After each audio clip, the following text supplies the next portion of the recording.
Hey everybody, so in this video, we're going to be predicting the three most competitive-ish races for the August 2nd primaries. So I chose to do Arizona, Missouri, and Michigan. Anyway, let's get started. So if you don't know, tomorrow is the primary for the Republican and / Democratic primary for these races. Uh, Arizona, not really anything to talk about the Democratic primary. Missouri, a competitive Democratic primary for Senate. And then for Michigan, competitive for governor. But in Arizona, there's Senate and governor's race, which makes it more special because there are two very contested races. So let's start. Anyway, let's start with the least competitive race in this bunch. So I say least competitive in air quotes since it's still going to be competitive. So if you look at if you look at RCP, Real Clear Politics, they have Dixon leading by 20 points. I assume this is about the area Trump endorsed her. You see her numbers go up significantly from 28 to 44, an increase by almost 20 points. It wasn't always like this. If you actually take a look back, Ryan Kelly was actually winning back then. He was a front runner, very Trump supportive guy. Let's see if I can try to be able to open.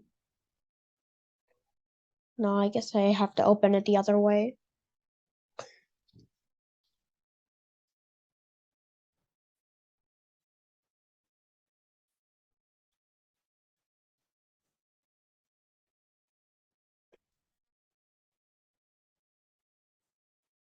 So if you take a look here on Wikipedia,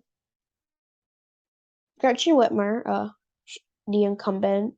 So the Michigan Republican Party for this race got utterly destroyed. 5 candidates got disqualified for not having enough signatures and faking them, including James Craig, former frontrunner. He's running a write-in campaign, but to be honest, that only works in Alaska. So if you look here, just before Craig lost, he was the front runner, having clearly the most support. It went down a little bit, but and then Ryan Kelly started to increase. Like okay, let's get this screen closer. Okay, so Ryan Kelly, so he started off with barely any votes. Then his peak reached about April, May. He was winning about 16%, 13% of the vote. Actually, around June, he got around 17. It stayed about the same, but Tudor Dixon is he started around like 1-2%. Then her margin kept going up and up and up until she has now have about 40% of the vote in. Yeah, but Dixon plus 20.4. So I think so. Safe to say Tudor Dixon will win. Whether it will be safe or likely, uh, I would. So Real Clear Politics, I don't think they'd be that off. I think the Trump endorsement really worked, I guess. All these polls have been Dixon at least 20, and this one was a Dixon plus 14 poll. I think there were some in the undecideds in this poll, so I think Tudor Dixon will win by a safe margin. Now for the next state. Actually, let's do Missouri. I think it's going to be competitive, but I'll save Arizona for the end because of how contested it is. Missouri, whoever the Senate nominee, really won't change like who wins. Okay, so let's go to the Missouri Senate. So, if you haven't heard today, Donald Trump endorsed Eric Schmeidens. Oh no, Eric Grit. He endorsed Eric.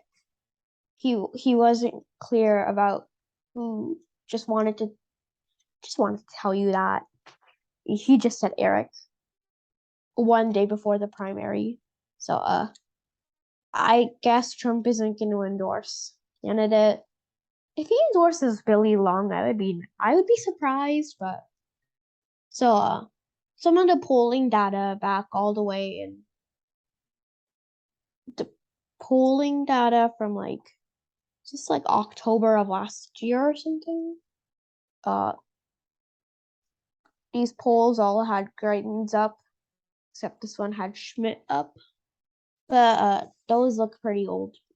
So okay, so these really are the polls we're really gonna be focusing on. Trafalgar Group had it as a tie between Greitens and Hartzler. So that is, and they only had Schmidt losing by 1. The margin of error on this poll is, so oh yeah, this is the margin of error.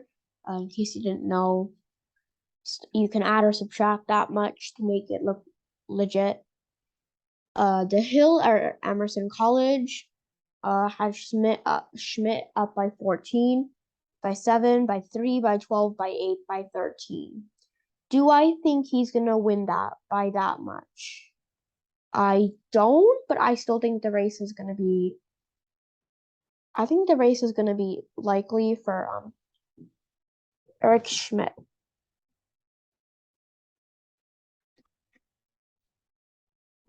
His last name is kind of hard for me to spell.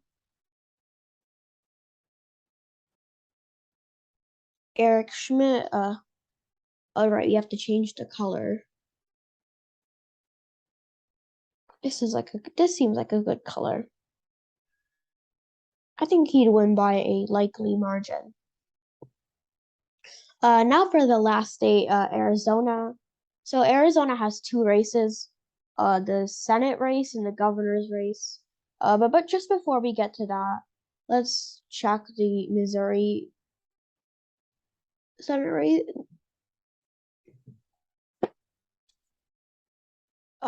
Right, that is not a thing.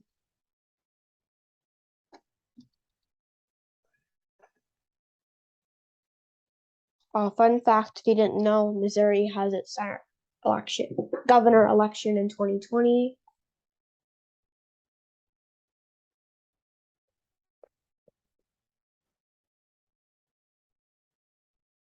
I did not need the 2012 election. You know what, I think I can find a way on this. Oh yeah, that was actually accurate. Roy Blunt, honestly, he was a pretty bad candidate.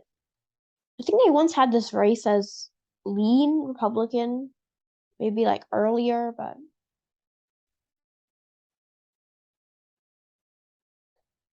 so polls have been all over the place. Greitens started out with the early lead, but that like May, June is when it really started falling. Hartzler, she isn't doing that bad. Her polling numbers have increased from where it was before, and then Billy Long he can't even crack 10%. They're really the only important candidates in this race. And then Schmidt has already reached 30%. So basically, he just needs to win these independents. Then he'll probably win. I think Donald Trump isn't going to endorse a candidate until whenever Missouri poll closings are, 1 hour before Missouri poll closes. And okay, let's look at, there are 2 Republican primaries. Let's look at both of them. So AZ governor. Actually, let's do AZ Senate. That's the least contested somehow.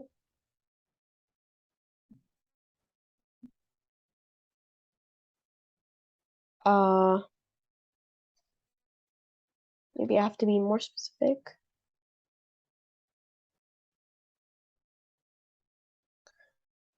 Yes, this one. So, the general consensus is Blake Masters wins by 15. So, if we actually could take a look at the polling data here in the state.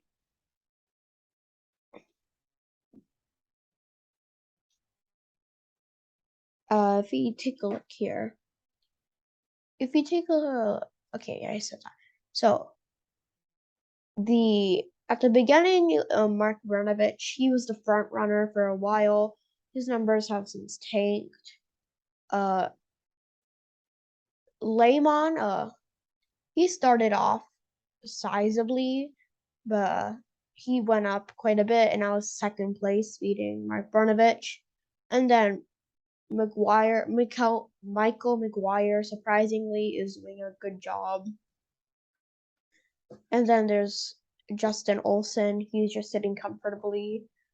The number of independents has gone down. I think a lot of those undecideds are probably independents. I think they're more likely not to vote for Blake Masters. So Mark Brnovich hasn't led in a single poll since April of 2022. Lehman, he's winning a few polls. He's not doing that bad. And then Masters pretty much wins every single poll. The Trump endorsed candidate. Surprising, I know, in a state like Arizona, independent, but it is what it is. So I don't think Masters is gonna win by 15. I think he's gonna win by something around 12.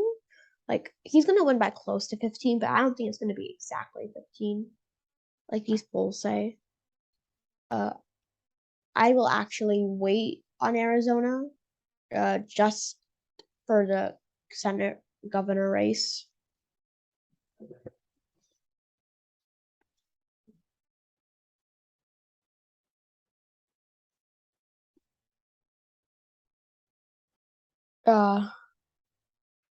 AC governor polls. These aren't polls that I want. I'll just go here. See, election polls. Arizona governor. So the general consensus is Lake wins by 9. Okay, for starters, Matt Salmon, he dropped out of the race and endorsed Robeson. He's not in 538 RCP's polling average, but people have been submitting mail-in ballots before Matt Salmon dropped out, and they probably thought that some people might have not known that Matt Salmon dropped off, so they might have voted for him. I think there's going to be a controversy about that if the margin gets like narrow enough. If it gets like within 4 or like 3 or 4, there's going to be some contention about that. Otherwise, nothing really that significant going to happen then. So, Emerson College had Robeson up by 1. I personally think that's an outlier. Because the general consensus is in every single poll Lake has led. Then again, all four of these polls have been by the same. Most of the things have been by OH. Is that Ohio? Predictive Insight. They're really so. Uh, also, if you take a look at the governor election, if I can actually get to there. 2016, 2017, 2018. Do see the pretty popular governor also endorsed Robeson, so did Mike Pence, but Trump endorsed Lake. I think this election is gonna be it's gonna be like probably within 10, maybe like 10 exact, because although Robeson got all the like minor endorsements, most of the only major endorsement was the only major one was Donald Trump. He's the one who matters the most. Despite it, Karen Taylor Robeson got the more establishment Republicans, and Carrie Lake got a lot more the Trump side of the party, like Paul Gosar.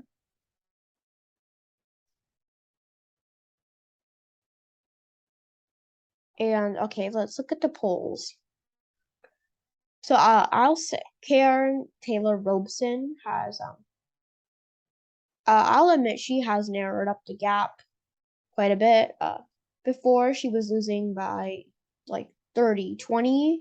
Now that I guess more candidates have endorsed her, it's getting a little closer, especially with all those Matt Salmon voters. Then again, he was never doing well, to be honest. His peak was somewhere like around 10%. So the margin is about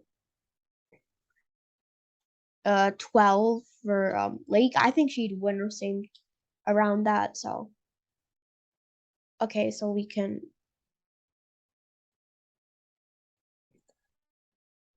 these are completely random colors. I'm just using uh Blake Bake Blake Masters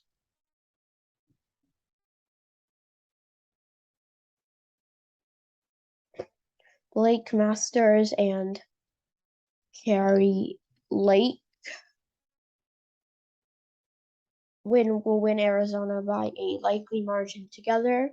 So this is my final estimate. Tudor Dixon wins about 16, 17. Eric Schmidt wins around 10-ish. Eric Schmidt probably, yeah, he's probably gonna win by around like 8, 9, 10. And then Blake Masters and Carrie Lake will Masters is probably gonna win by like around 14, and then Carrie Lake is probably gonna win by about 10. Then again, I am usually wrong with these races. I thought Maryland was going to be close. It actually did narrow up, like, cause last time I checked, Maryland's results are going very slowly. They couldn't count mail-in ballots until a few days later. So this is actually a really good if you look in deeper, this is actually a 9-point margin, which sounds pretty bad, but honestly, I had the races go 1% for Cox, but honestly, it actually has narrowed up a bit. 99% of the vote in. It just wanted to show you, Schultz has actually been doing like, well, for starters, she re-won Baltimore.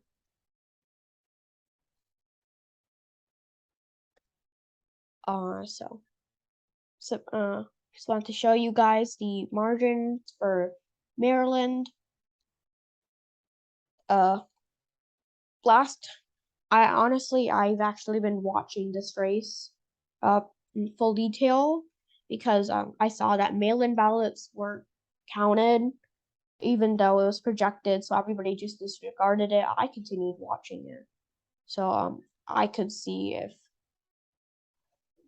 it'd get narrower. I was clearly right. It's Actually, it's like not even 9, it's 8. Now that I think about it. Wait, no, I did math wrong. No, it's 8. And then I think Democratic primary, I think it used ranked choice voting. I am not completely sure. Feel free to correct me on that. Anyway, final prediction, Dixon over 15, Schmidt around 10, and Blake Masters and Carrie Lake are also around. Masters by 14, Lake by 10. Anyway, thanks for watching. Bye.